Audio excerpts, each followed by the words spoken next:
Buenos días, amada iglesia. Qué bueno poder compartir nuevamente para estudiar juntos la palabra del Señor. La palabra del Señor nos alumbra el caminar. Hay muchas cosas que nosotros podríamos conocer de Dios, de la creación misma. Vemos, por ejemplo, su divinidad y su poder, dice en Romanos 1. Pero cosas respecto a su carácter, a sus atributos, solamente las podemos conocer por medio de la iluminación del Espíritu Santo al leer la Escritura, la Biblia. La Biblia que nos indica la verdad. Hoy día vamos a estudiar más respecto a Dios mismo, conocerlo un poco más. Estamos en una serie que hemos titulado Edifiquemos el Templo, porque tiene que ver con la época de Esdras y cómo también aplicarla hoy en día. Ahora bien, la temática que voy a tratar hoy día es más bien un tema más transversal a la Escritura y que tiene que ver también con esa época de la edificación del templo. Durante 2 semanas hemos tratado la vida de 2 personajes. La semana antepasada hablamos de Zorobabel y la semana pasada hablamos de Josué. Pero hoy día quiero remitirme nuevamente un poco al primer capítulo de Esdras, porque hay una perspectiva general que aún no hemos tratado y tiene mucho que ver con nuestra propia vida y con cómo interpretamos la vida entera, la verdad. El tema que voy a tratar hoy día con ustedes es la providencia de Dios sobre el mal. Es como el Señor gobierna de manera santa sobre todas las cosas, incluso sobre el mal. Este es un tema que es muy complejo, es controversial y muchas veces es una pregunta que está detrás, ¿no es cierto?, de muchas conversaciones. ¿Cómo lo hace el Señor? Y la verdad es que podemos tener humanamente muchas ideas, pero debemos remitirnos a la Escritura. ¿Qué dice la Biblia al respecto? Ahora, ¿por qué hablar de este tema? Porque resulta que Israel, antes de ser destruido, en muchos textos proféticos de Isaías y de Miqueas, el Señor decía: yo les envío la destrucción, yo les envío la guerra, yo les envío a Nabucodonosor, yo les voy a enviar estos ejércitos. Y Dios se responsabiliza de esa destrucción de Jerusalén. Al mismo tiempo, cuando ya toca el retorno, 70 años después, Él también les dice: yo estoy haciendo esto, yo estoy retornándolos. Y claro, fue bien milagroso todo lo que pasó en esa época. Les recuerdo una vez más que lo que sucedió ahí fue que Ciro, el emperador medo-persa, estaba, la verdad era un emperador pagano, estaba ahí cuando repentinamente algo ocurrió en él que dice: vayan a edificar el templo en Jerusalén. ¿Y qué ocurrió en él? El historiador Josefo de la época de Cristo cuenta que Daniel le mostró un escrito de Isaías. Isaías 45. Isaías 45 que leímos hace un par de semanas atrás. Y que hoy día quiero volver a leer con ustedes porque a base de un versículo de Isaías 45 quiero construir la predicación de hoy día. Vamos al texto bíblico, Isaías 44, 28 en adelante. Dice: yo soy el que dice de Ciro: es mi pastor, y cumplirá todo lo que yo quiero al decir a Jerusalén: serás edificada, y al templo serás fundado. Isaías 45, versículo 4, continúa así: por amor de mi siervo Jacob, y de Israel mi escogido, te llamé por tu nombre, te puse sobrenombre, aunque no me conociste. Yo soy Jehová, y ninguno más hay, no hay Dios fuera de mí.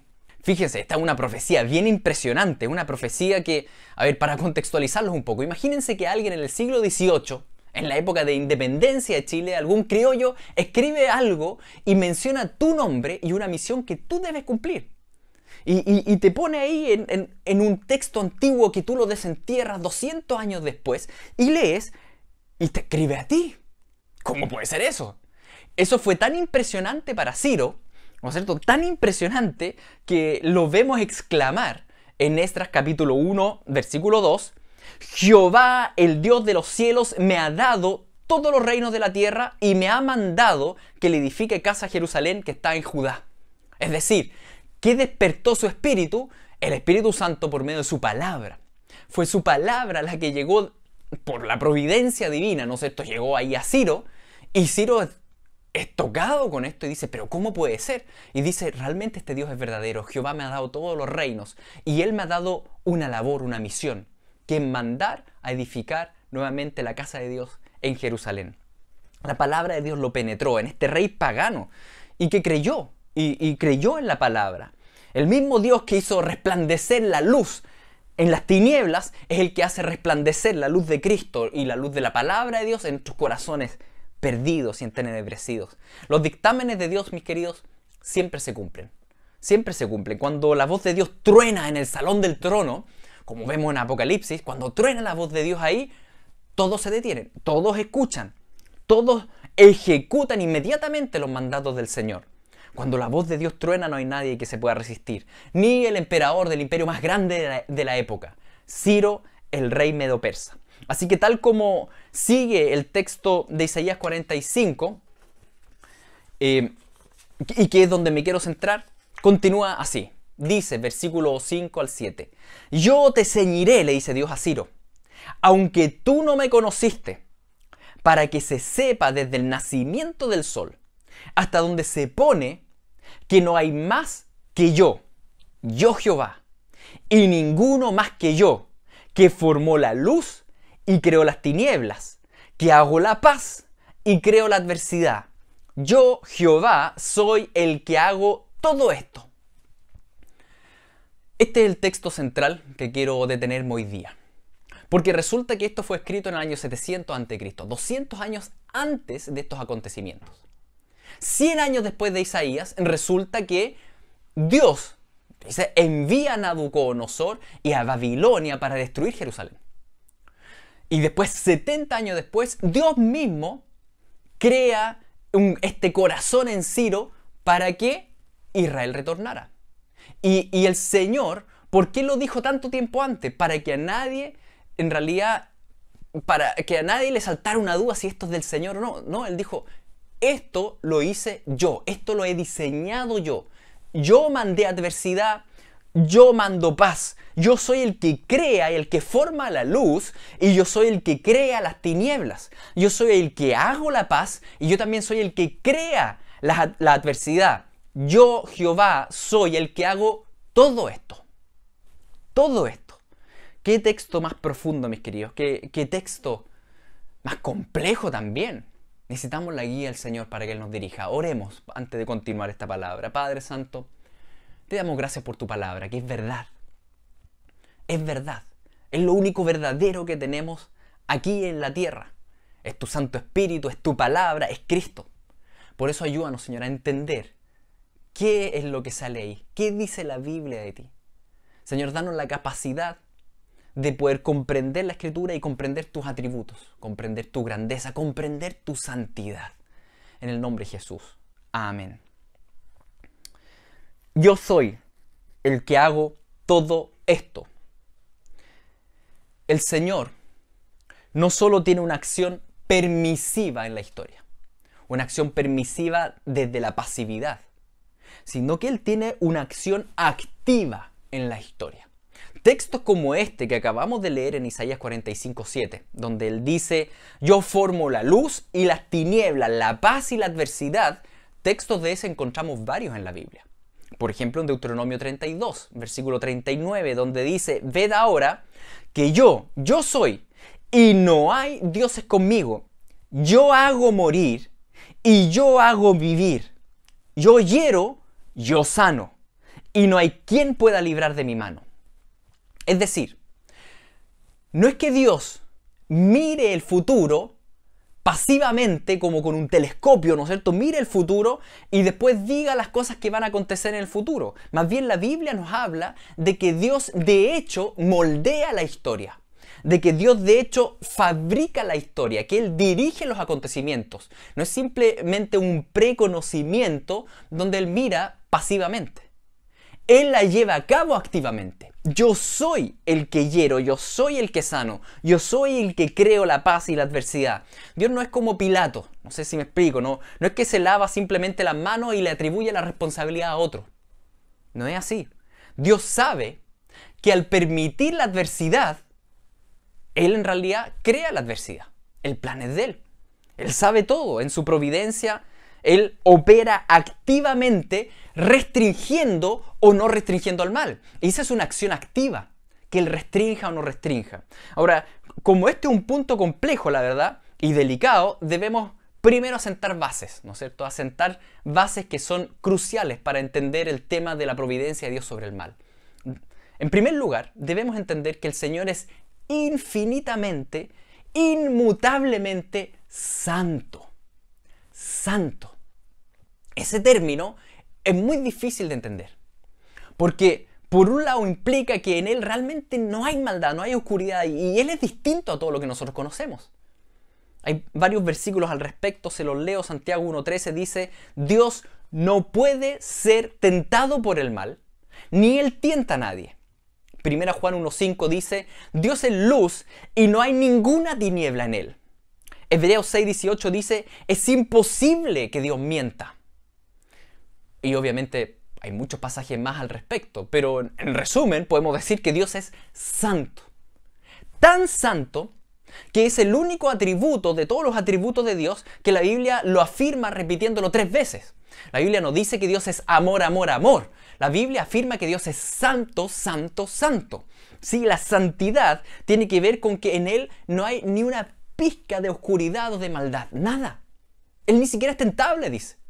No es tentable por el mal. No hay acceso a Él en cuanto al mal. No es que se le ocurra de repente pensar mal de alguien o idear un mal plan. No, Él es perfecto. Él es santo. Santo, no hay oscuridad en Él. Todo lo que piensa el Señor, todo lo que dice el Señor, todo lo que diseña el Señor, todo lo que hace el Señor, todo es perfecto. Es perfecto en todos sus atributos. Todo lo que Él hace, diseña, es tan santo que es perfecto en justicia. Es tan santo que es perfecto en amor. Todo lo que Él dice y hace es tan santo que es perfecto en misericordia, que es perfecto en verdad, es perfecto y por tanto es santo, santo, santo. 3 veces santo. Más aún, mis queridos, hay 4 seres celestiales poderosísimos, 4 querubines que están alrededor del trono, que están llenos de ojos y escudriñan esa santidad de Dios. Están alrededor y mirando todo lo que Dios hace o lleva a cabo, y son testigos de esa santidad, al punto que dice Apocalipsis 4 que ellos no cesan día y noche de afirmar de que Dios es santo. Es como si ellos estuviesen mirando lo que Dios lleva a cabo, lo que lleva a cabo en la historia, en la creación, y lo miran y dicen: oh, esto que hizo el Señor es santo, es perfecto en justicia, es perfecto en amor, es perfecto en es santo. El que está sentado en el trono es santo. Lo que acaba de hacer es santo. Y ellos están alrededor del trono, dice, diciendo continuamente, dando testimonio de que el que está sentado en el trono es santo. Es perfecto. Y mis queridos, es crucial que entendamos esta base. Si no entendemos esta base, no vamos a entender el gobierno de Dios sobre el mal. Es decir, todo, y lo reitero una vez más, todo lo que Dios piensa, hace, dice, es santo. No hay maldad en Él. No hay oscuridad en Él. Todo es perfecto. Es el punto 1. Un punto crucial de entender. El punto 2, para entender. El mal surge de criaturas caídas, de criaturas malvadas. Tenemos el diablo, es malo. Tenemos ángeles caídos, son malos. Demonios, son malos. El ser humano es malo. El ser humano peca. No tengo tiempo para mostrarle la gran cantidad de pasajes que hablan de que el diablo es malo, ¿no es cierto? Y los demonios, yo creo que estamos claros. En realidad, lo que nos cuesta como seres humanos, dentro de nuestra malignidad, nos cuesta ver que nosotros somos malos. Eso es lo que más cuesta. Con respecto a la maldad humana, solamente voy a remitirme a un versículo, el que escribió Salomón en Eclesiastés 7, versículo 20, versículo 29, dice así: ciertamente no hay hombre justo en la tierra que haga el bien y nunca peque. Repito, no hay hombre justo en la tierra que haga el bien y nunca peque. El ser humano es malo, es injusto y peca, ¿sí? Versículo 29, he aquí, solamente esto he hallado, que Dios hizo al hombre recto. Es decir, esa maldad no proviene de Dios. Dios lo hizo recto, pero ellos buscaron muchas perversiones. Esta verdad, la verdad es que es evidente con es cosa de encender las noticias y vemos la maldad humana aflorando por todo el planeta, en todos los rincones, pura maldad, puro pecado. Ahora, al ser malo el ser humano, intrínsecamente no logra ver, hay una ceguera con respecto a su maldad. Por tanto, siempre el ser humano, cada uno de nosotros, le echa la culpa a otro por su pecado. A otro. Es que yo soy así porque mis papás, es que yo hice esto porque mi jefe. Esto es en realidad, una reminiscencia de lo que pasó en el Edén. Es que la mujer que tú me diste, es que la serpiente, y siempre el ser humano, continuamente nosotros culpamos a otros por nuestro propio pecado, cuando el pecado del otro no justifica mi pecado. Porque ¿cuántas veces pecamos contra el Señor y acaso Él peca de vuelta? ¿Cuánto pecaron contra Cristo y acaso Cristo pecó de vuelta? El pecado de otros no justifica nuestro pecado, pero nuestra ceguera humana caída, ¿no es cierto? Nosotros somos como Pilato, nos lavamos las manos y decimos el pueblo lo mató. Cuando el pecado del pueblo no justifica el pecado de Pilato. ¿Sí? No lo justifica. El trabajo milagroso del Espíritu Santo en nuestras vidas, mis queridos, de acuerdo a Juan 16:8, es que Él nos convence de pecado, de justicia y de juicio. Y eso es algo que hace el Espíritu Santo, eso no surge del ser humano. Es el Espíritu Santo el que nos convence de pecado, de justicia y de juicio. Nos convence de pecado al mostrarnos que somos malos.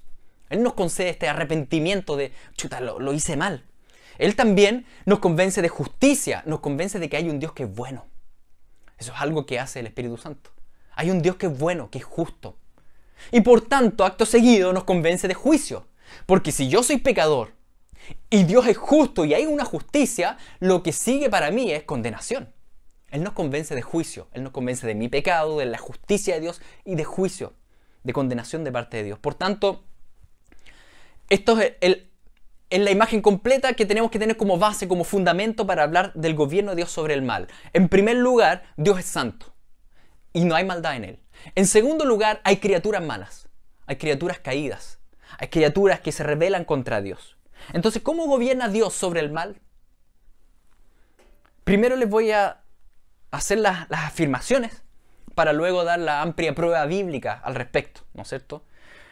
¿Cómo gobierna Dios sobre el mal? 1. Dios gobierna sobre el mal restringiendo o soltando el actuar de las criaturas malvadas caídas. ¿Sí?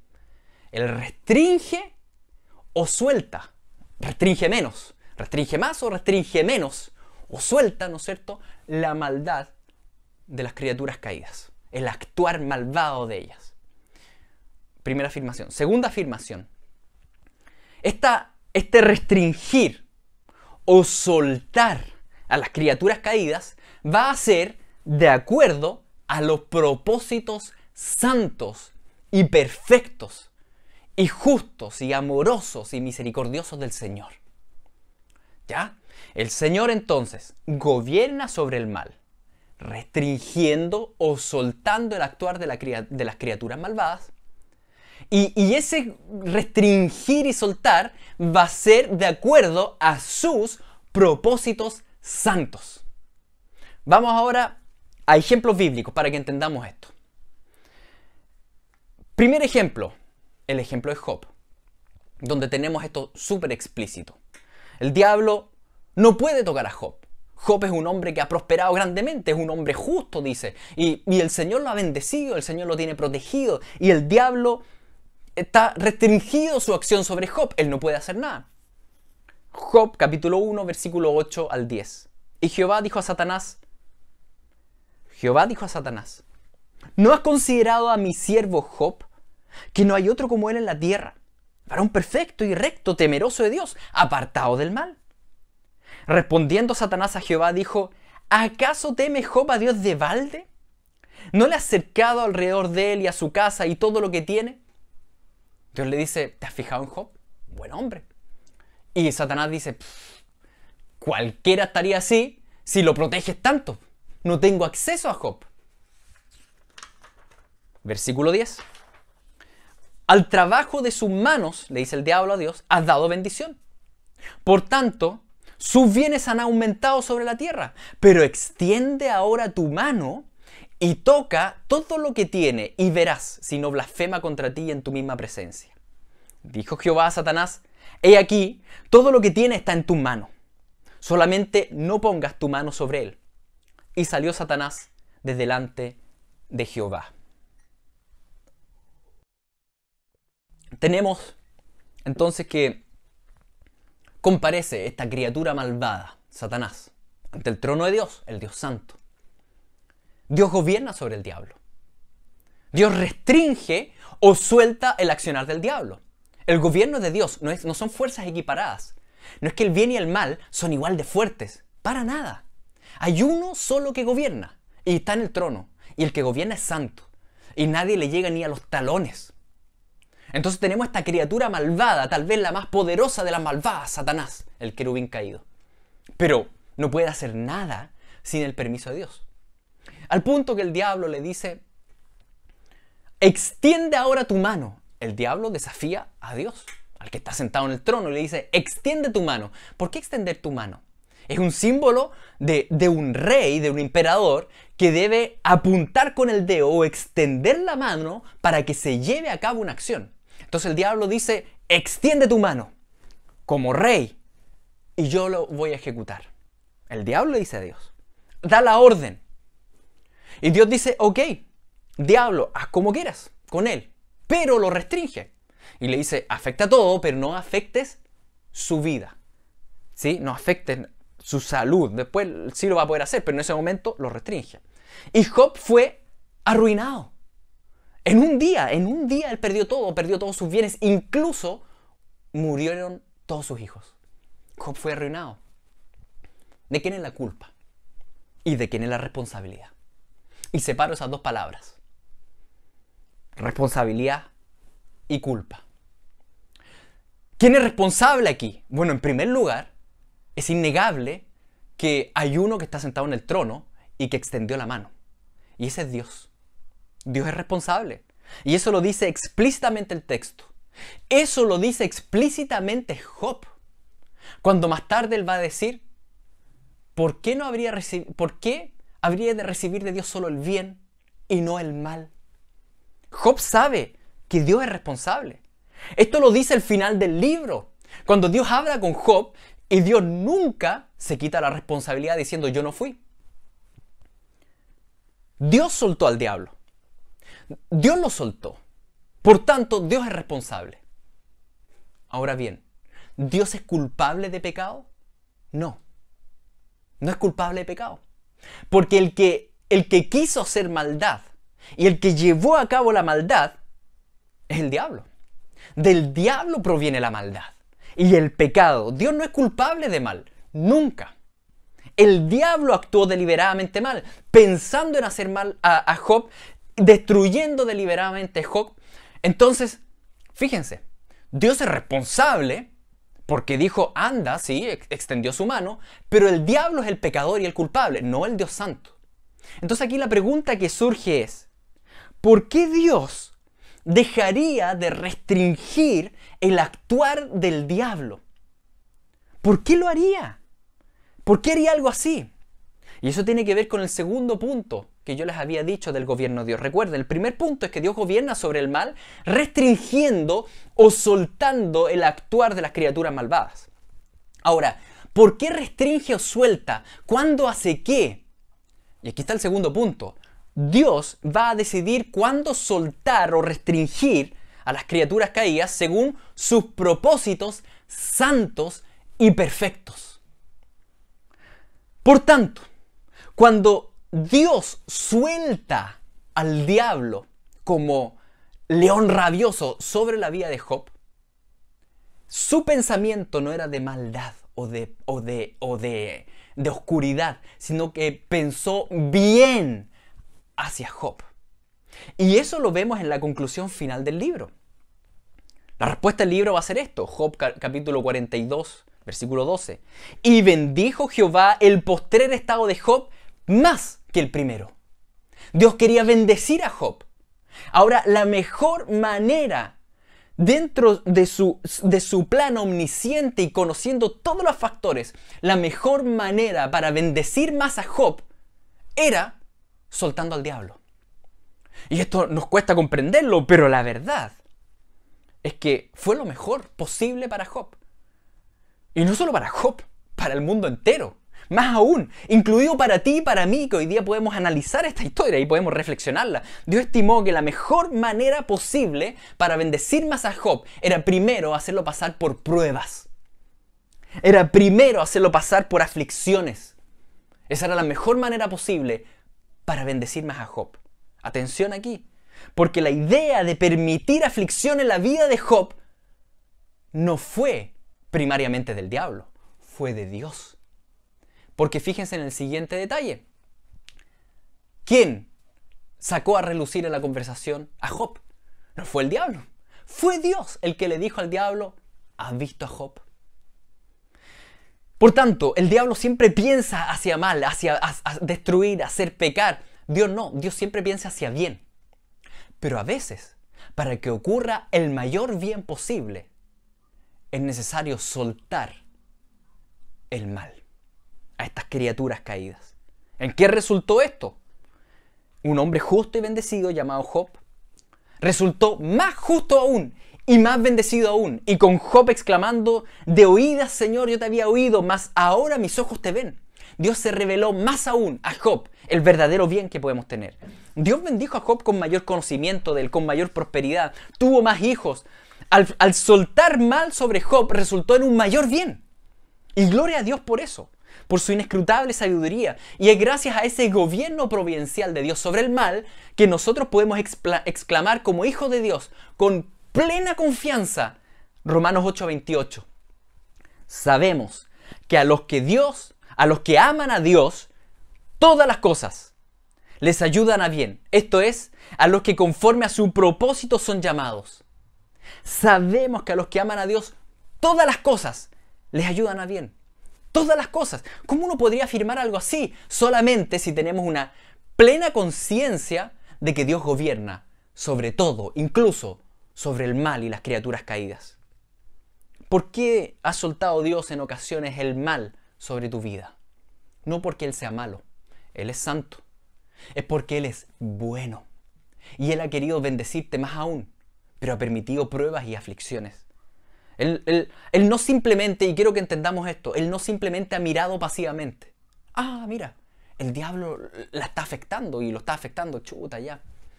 Y así como pasivamente, no. Dios siempre es activo, porque Él gobierna sobre todo. Él extiende o no extiende la mano. Él permite paz o permite adversidad.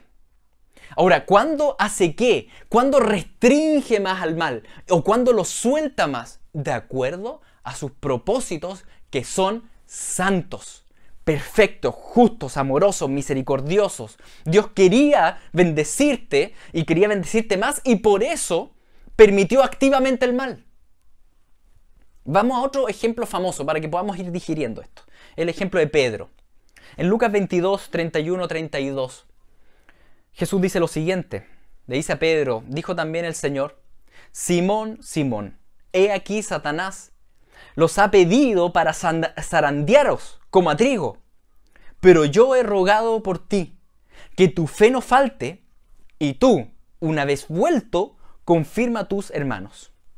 Nuevamente la misma figura. Dios restringe o suelta al diablo. El diablo no tiene ningún acceso sobre los discípulos de Cristo a menos que Dios se lo permita. No hay una igualdad de poder acá. Acá la única autoridad y la máxima autoridad es Dios. Y el diablo tiene que pedir permiso para. Ahora, resulta que Dios le da permiso. ¿No es cierto? Lo que resulta asombroso. Porque el diablo está pensando en mal hacia los discípulos, él los quiere destruir. Y ataca a Pedro. Y de hecho sabemos que Pedro después, en ese ataque, él va a traicionar a Cristo. Y va a negarlo 3 veces. Ahora, ¿por qué Dios permitiría algo así? ¿Por qué permitiría y soltaría, ¿no es cierto?, a este león rabioso que sale ahí, el diablo, y lo zarandea? ¿Quién es culpable aquí de pecado? El diablo es culpable de pecado. Pedro es culpable de pecado, como criatura caída cayó bajo la tentación. Todos son culpables de pecado, pero ¿quién es responsable aquí? Dios es responsable desde el punto de vista de que Él soltó o restringió, en este caso soltó el actuar del diablo sobre sus discípulos. Ahora, ¿por qué haría algo así? ¿Porque es malo? No. Él es santo en todos sus designios. Y si hizo esto, es porque era lo mejor posible para Pedro.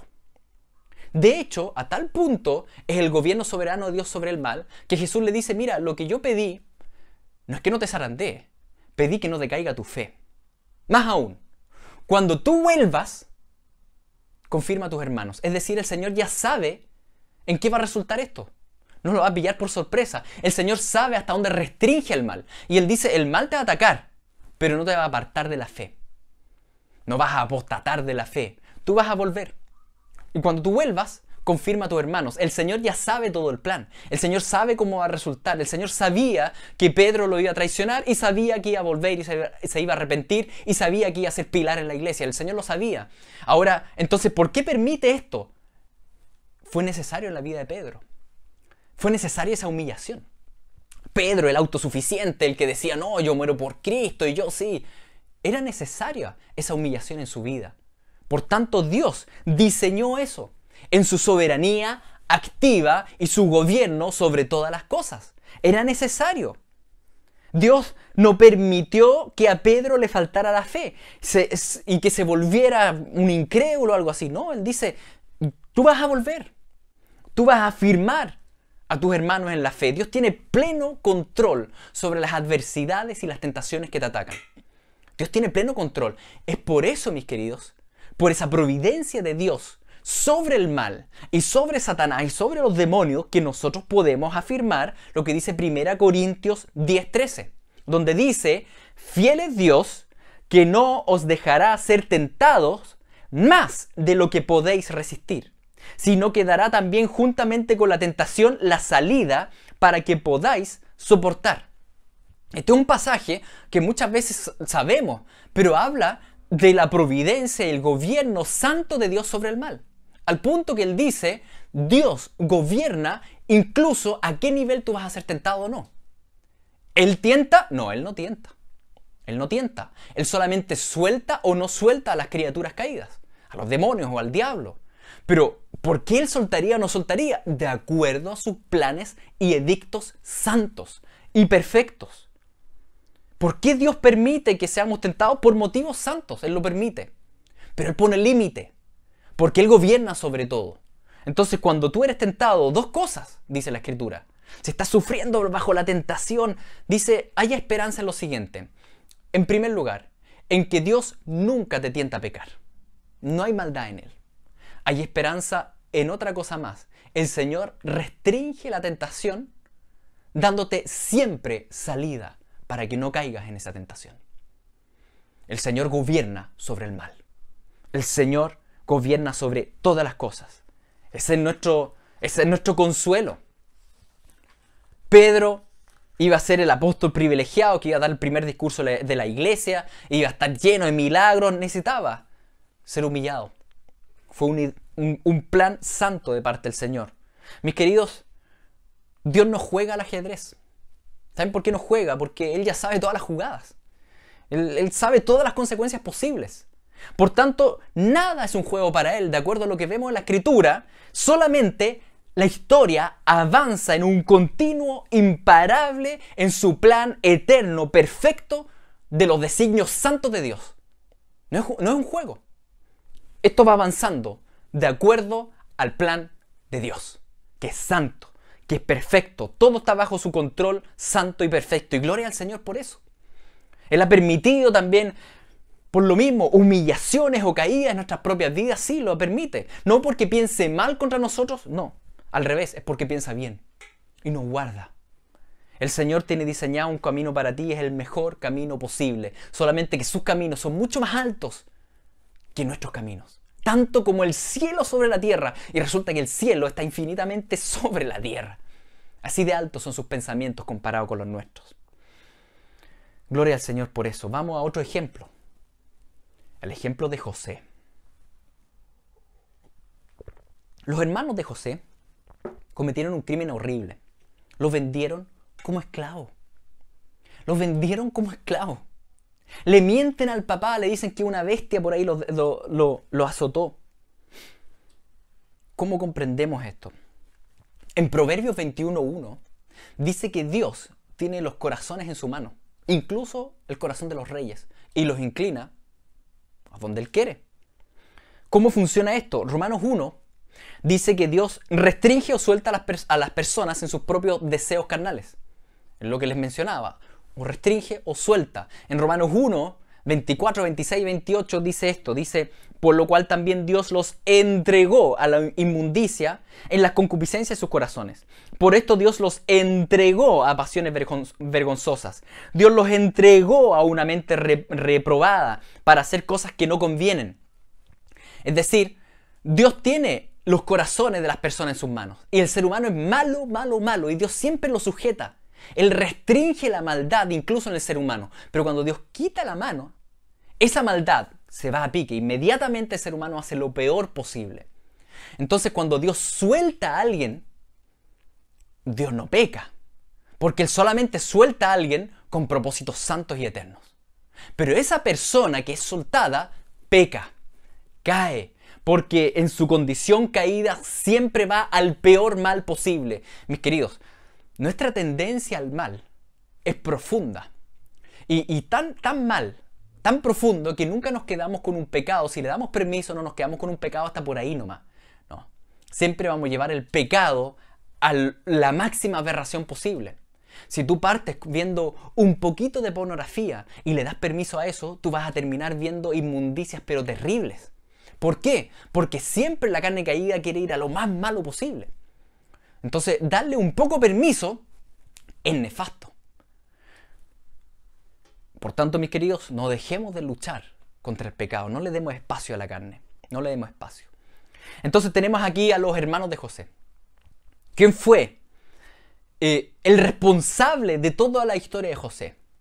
La Biblia dice explícitamente, le voy a mostrar los textos, que Dios fue el responsable. Dios fue el responsable. Ahora, ¿Dios es culpable de ese pecado? No. Ese crimen horrible es de los hermanos. Dios suelta esos corazones y ellos inmediatamente empiezan a tramar lo peor posible.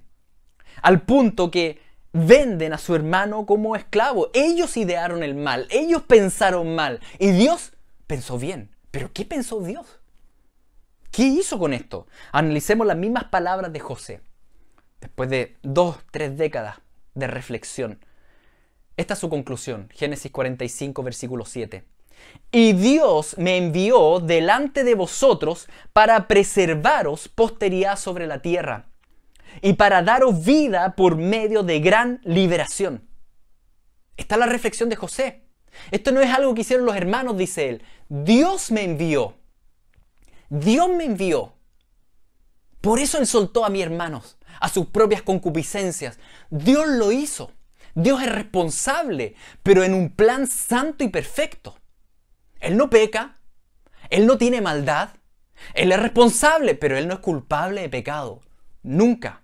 Dios dejó de restringir la maldad de los corazones de los hermanos de José. ¿Para qué? Y fíjense lo santo y lo amoroso que es el Señor.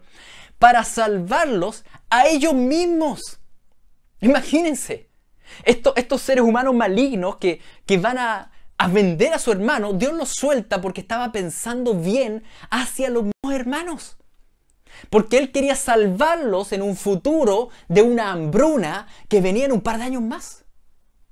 Dios me envió delante de vosotros para preservaros posteridad sobre la tierra y para daros vida por medio de gran liberación. Dios quería salvar a esos malvados hermanos y a Jacob y hacer un gran bien a José. Y la mejor forma para hacerlo era soltar a estos hermanos, soltar sus corazones a sus propias concupiscencias. ¡Qué tremendo es el Señor! Mis queridos, cuando el Señor suelta a las criaturas malvadas, Él siempre lo hace con propósitos santos y perfectos y justos y amorosos. Dios gobierna sobre el mal, restringiendo o soltando el actuar de las criaturas malvadas. Y ese restringir o soltar lo hace de acuerdo a su plan santo, perfecto, eterno, justo y amoroso. Mis queridos, Dios ha permitido que personas pequen horriblemente contra tu vida, así como lo hicieron los hermanos de José contra José. Dios lo ha permitido. ¿Por qué? ¿Porque Él es malo? No. Él es santo. Él solamente tiene un plan de bien para ti. Y si Él ha permitido esto y lo ha diseñado así, es porque es lo mejor posible para tu camino, aunque ahora no se vea nada. Aunque ahora estemos como José en la cárcel y yo diga, ¿qué tiene esto de bien? Confía en el Señor, dice la Escritura. Confía en el Señor. El Señor siempre ha sabido hacer de lo peor, transformar todo en bien para sus hijos amados, para ti, como leíamos en Romanos 8. Amado y amada de Dios, el Señor diseñó tu vida. Él tiene un plan de bien para ti. Y ese plan de bien a veces implica tiempos de paz y a veces implica tiempos de adversidad. Todo lo ha diseñado el Señor en su gobierno soberano para que redunde en bien, en algo mejor, para que redunde en algo mejor que lo que hubiese sido tu vida sin ese evento de maldad. El Señor ha permitido eso. Aunque haya sido un pecado horrible de alguien contra ti, Dios lo ha permitido. ¿Para qué? Para que redunde en ti en mayor conocimiento del Señor, en mayor intimidad con el Señor, en mayor santidad personal, en mayor crecimiento en carácter. Por ejemplo, tal vez tienes una enfermedad invalidante. ¿Quién es el responsable de eso? Dios le dijo a Moisés lo siguiente en Éxodo 4:11. ¿Quién dio la boca al hombre? ¿Quién hizo al mudo? Y al sordo, y al que ve, y al ciego. ¿No soy yo Jehová? Fíjense, el Señor no se lava las manos como Pilato. Él dice, yo hice al mudo, al sordo, al ciego. Y uno dice, pero ¿cómo el Señor va a crear esa adversidad? ¿Dios es malo? No, Dios es santo, Dios es bueno. Y si Él lo permite, es porque es el mejor camino posible dentro del diseño perfecto de Dios para tu vida. Tu enfermedad no es producto de mala suerte, es un diseño de Dios. Tal vez el Señor te quiere librar de esa enfermedad como lo hizo con un paralítico, ¿no es cierto?, en la época de Cristo, donde Dios se glorificó, sí, puede ser. O tal vez te mantenga la enfermedad y Él sea glorificado también por medio de tu adoración a Él en medio de la enfermedad. No sabemos cuáles son los propósitos detrás, pero sí sabemos que sus propósitos son santos y por eso Él permitió la enfermedad en tu vida. Ahora quizás tú dices, pero yo estoy enfermo porque tal vez un borracho me atropelló. O estoy enfermo porque un gobierno mundial satánico envenenó mi comida y ahora tengo cáncer. O estoy enfermo porque alguien creó un virus diabólico en China y nací ahora, qué sé yo, con incapacidades porque mi mamá consumió droga. Ellos son culpables. Sí, hay pecado en el mundo. Ellos son culpables, sí. Pero Dios sabe hasta dónde ha restringido y no restringido el mal. Hasta dónde ha restringido o no restringido la pandemia. Hasta dónde Él suelta o no suelta el accionar del diablo. El Señor todo lo hace de acuerdo a sus propósitos santos y perfectos. Él nunca piensa en mal. Él piensa en santidad. Él es santo, santo, santo. Y todo lo determina en su gobierno universal, mis queridos, de acuerdo a sus criterios de justicia y de bondad y de santo amor y de santa perfección. La pregunta es, ¿confías en Él? ¿Confías en Él? A pesar de que ahora estés viviendo adversidad. A pesar de que veamos que la pandemia está recrudeciendo. A pesar de que veamos que hay vientos, pensamientos y aires de guerra en el mundo. A pesar de eso, confías que el plan de Dios es santo y es perfecto. Confías en Él. Confías en su carácter. Confías que estás en su mano. Y Él lo diseñó para ti, para tu bien. ¿Confías en Él? Mis queridos, muchas veces hemos cantado que Dios es santo y cantamos, Señor, santo, santo. Decir que Él es santo, parafraseando, es como decir esto, Señor, me aconteció este terrible mal, pero confío que lo que sucedió es diseño tuyo, un dictamen tuyo, un designio tuyo y por tanto de alguna manera, aunque ahora no lo entienda, yo sé que esto redundará en bien para mí, porque tú eres santo. Tu diseño es santo. Tu perfección es santa. Mis queridos, vuelvo al versículo inicial. Isaías 45. Yo, Jehová, y ninguno más que yo. que formo la luz y creo las tinieblas, que hago la paz y creo la adversidad. Yo, Jehová, soy el que hago todo esto. Amados, el Señor lo hace. Él tiene un diseño perfecto. La paz y la adversidad están diseñadas. ¿Confías en Él? ¿Confías en Él? ¿Crees que Él es santo? Y para ir terminando quiero dar el último ejemplo. Les di el ejemplo de Job, de Pedro y de José. Pero ahora quiero ir al crimen más horrible de la historia de la humanidad. A la mayor maldad de todas. El sacrilegio más grande y la aberración más grande que Dios ha permitido sobre este planeta. Hechos 4:27. Porque verdaderamente se unieron en esta ciudad contra tu santo Hijo Jesús, a quien ungiste. Se unieron Herodes y Poncio Pilato con los gentiles y el pueblo de Israel. Imagínense, el malévolo Herodes, el frívolo Pilato, los sanguinarios soldados gentiles en la milicia romana, los hipócritas fariseos, el pueblo malagradecido, los codiciosos seres humanos. Todos nosotros matamos al Santo de Dios. Lo matamos, le escupimos y lo golpeamos. Lo desnudamos y lo escarnecimos. Y cuando tenía sed le dimos vinagre. Y lo clavamos sobre un madero. Tú y yo lo hicimos con nuestras iniquidades. Todos nosotros, ya sea gentiles o israelitas, todos nos juntamos a una en pecado y somos culpables de la crucifixión de Cristo. Lo hicimos nosotros.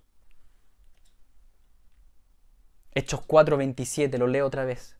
Porque verdaderamente se unieron en esta ciudad contra tu santo Hijo Jesús, a quien ungiste Herodes y Poncio Pilato, con los gentiles y el pueblo de Israel, para hacer cuanto tu mano y tu consejo habían antes determinado que sucediera.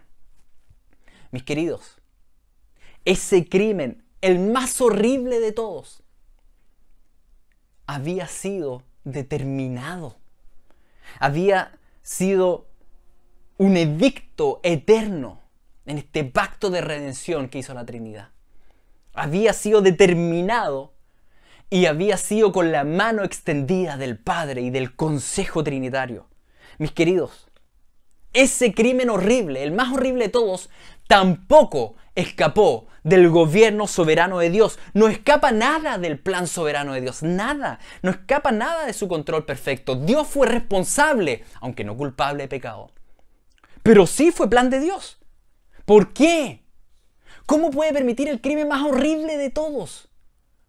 Con un pensamiento santo, tan santo, mis queridos, que Él determinó salvar a la humanidad, incluso por medio del acto más malo de todos, por medio de la crucifixión del Hijo unigénito.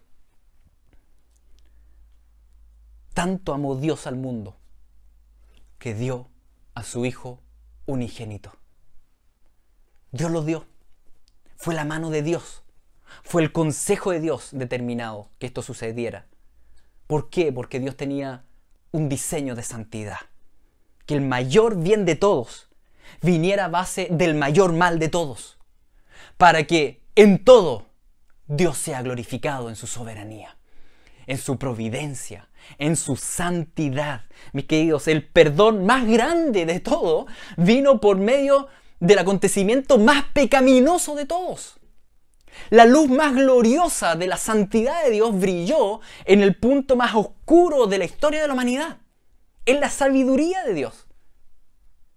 Y eso no fue un mero permiso de Dios pasivo. No, mis queridos. Fue un diseño santo y perfecto y eterno.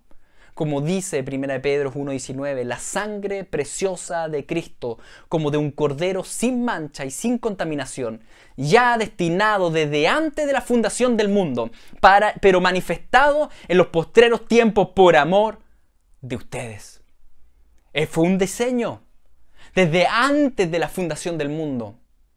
No fue un plan B, fue un diseño donde Dios gobierna providencialmente en santidad sobre todo, incluso sobre criaturas malvadas y caídas. Mis amados, Estamos en un tiempo muy convulsionado, tanto internacional como nacional, como nuestra propia vida, y probablemente durante los siguientes tiempos vamos a ver siempre cada vez más maldad desatada. Cuando veamos eso, nunca dejemos de confiar en la santidad de Dios y su gobierno santo sobre el mal.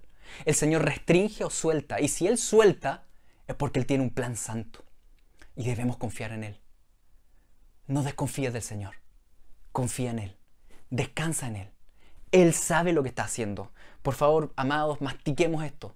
Es muy importante para estos tiempos que tengamos plena certeza y confianza en ese gobierno providencial y santo de Dios sobre todas las cosas, incluso sobre las adversidades. Que el Señor nos guíe. Padre Santo, tú eres 3 veces santo.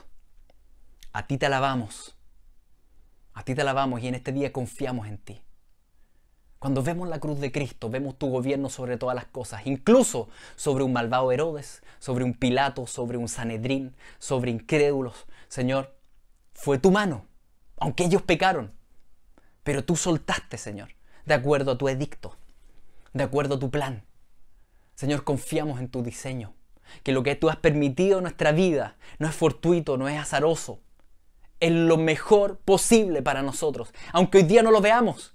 Pero hoy día nos rendimos y decidimos confiar en ti, de que tú, Señor, gobiernas activamente y de manera santa sobre todos los acontecimientos que acontecen sobre nuestra vida. En ti descansamos, Señor. Te alabamos a ti. Y como los santos querubines decimos, Señor, tú eres santo, santo, santo. Amén.